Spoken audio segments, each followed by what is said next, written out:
मंडळी, 500 रुपयांमध्ये दात क्लीन करून मिळतील, फक्त एका सेटिंगमध्ये दात पांढरे शुभ्र करा, अशा ॲड्स तुम्ही पाहिल्या असतीलच. इनफॅक्ट आपल्या इन्स्टावर सुद्धा अशा बऱ्याच ॲडव्हर्टाइजमेंट आपण बघतो, बरोबर.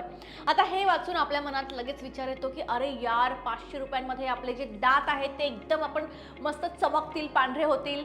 पण जेव्हा आपण त्या क्लिनिकमध्ये जातो तेव्हा आपल्या लक्षात येतं की 500 रुपयात दात फक्त वरचे वरचे साफ होतात, ते काही पांढरे शुभ्र होत नाहीत. मग प्रश्न असा पडतो की पिवळे झालेले दात खरंच पांढरे शुभ्र होऊ शकतात का, की ही फक्त लोकांची दिशाभूल आहे. आणि जर दात खरंच पांढरे करायचे असतील तर नेमका कोणता उपाय कामी येतो, या सगळ्या प्रश्नांची उत्तरं आणि दात पांढरे करण्याचे खरे उपाय जाणून घेण्यासाठी हा व्हिडिओ शेवटपर्यंत नक्की पहा. सगळ्यात आधी क्लिनिंग आणि व्हाईटनिंग मधला फरक काय आहे हे आपण जाणून घेऊयात. ओके, तर सगळ्यात आधी एक गोष्ट लक्षात करून घ्या आणि एक गोष्ट डोक्यात फिट करून घ्या की दात साफ करणं आणि दात पांढरे करणं या दोन पूर्णपणे वेगळ्या गोष्टी आहेत. दात साफ करणं म्हणजे काय, तर टीथ क्लिनिंग. यासाठी साधारण 1000 ते 2500 पर्यंत खर्च येतो. यामध्ये डॉक्टर तुमच्या दातांवर साचलेला पिवळा थर, चहा कॉफीचे डाग असतील, साचलेली घाण काढून टाकतात. आता यामुळे तुमचे दात स्वच्छ होतात, पण तुमच्या दातांचा जो नॅचरल कलर आहे तो चेंज होत नाही. तर दात पांढरे करणं म्हणजे टीथ व्हाईटनिंग, ज्यामध्ये स्पेशल औषधं आणि केमिकल्स वापरून दातांचा कलर थोडा लाईट केला जातो. म्हणजेच 500 किंवा 1000 रुपयांमध्ये जे मिळतं आपल्या बाहेर क्लिनिकमध्ये ते फक्त क्लिनिंग असतं. त्यामुळे क्लिनिंग करून दात टी व्हीवरच्या ॲडसारखे वाईट होतील अशी अपेक्षा प्लीज ठेवू नका.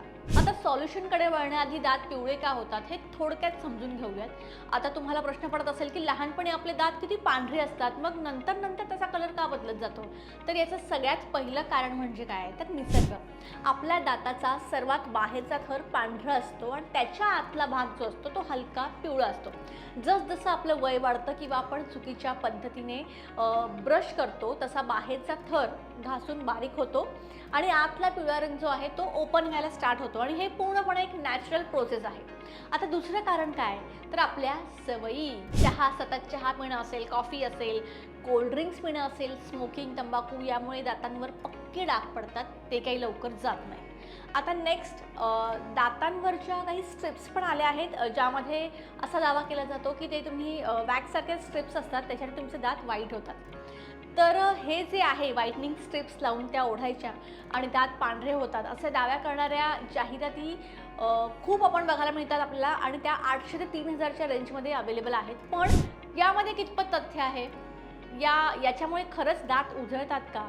हां, तर याबद्दल जर खरं सांगायचं झालं तर थोडाफार प्रमाणात तुम्हाला एकदम लाईटली फरक जाणवू शकतो. पण त्याच्यामुळे दातावरचे डाग थोडेफार हलके जाणवतील, पण इन्स्टंट काही दात पांढरे शुभ्र वगैरे काही होत नाही, असं कधीच होत नसतं.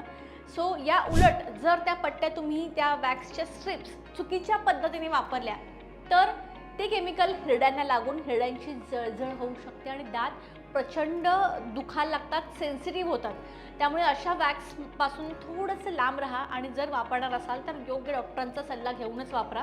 ओके, आता नेक्स्ट आपण बोलूयात की टूथपेस्ट. अशा बऱ्याच टूथपेस्टमध्ये लॉन्च झाल्या होत्या, ब्लॅक कलरच्या असतात त्या.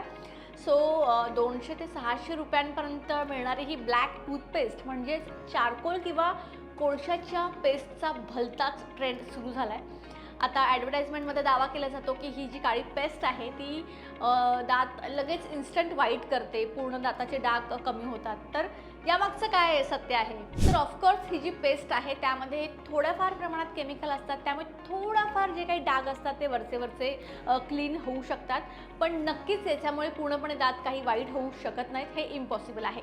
उलट ही जी पेस्ट असते त्यामध्ये कोळशाचे कण खूप खरखरीत असतात. रोज जर ही पेस्ट वापरली तर वरचा थर आपला लाईट कमी होत जातो आणि दात आतून अजून पिवळे दिसायला लागतात. आणि थंड किंवा गरम पाणी जर तुम्ही प्यायलात तर तुमचे दात सेन्सिटिव्ह होतात, त्यामुळे ही सुद्धा तितकीच डेंजरस आहे.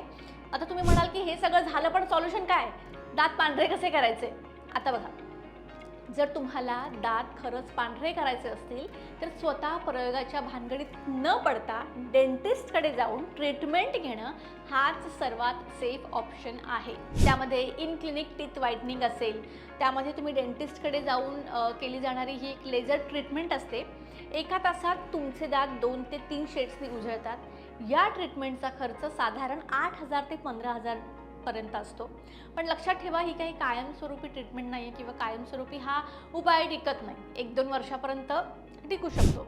त्यानंतर होम व्हाईटनिंग किट्स. आता होम व्हाईटनिंग किट्स म्हणजे काय, तर यामध्ये डेंटिस्ट तुमच्या दाताच्या मापाचा एक ट्रे बनवून देतात आणि सोबत विशेष जेल देतात, जे घरी तुम्हाला ठराविक वेळेसाठी दातांवर लावावं लागतं आणि याचासुद्धा साधारण खर्च 4 ते 7 हजारांपर्यंत येतो. आता जे घरगुती उपाय आहेत त्याचे सुद्धा काही धोके असू शकतात आणि त्याची काळजीसुद्धा योग्य करणं गरजेचं आहे.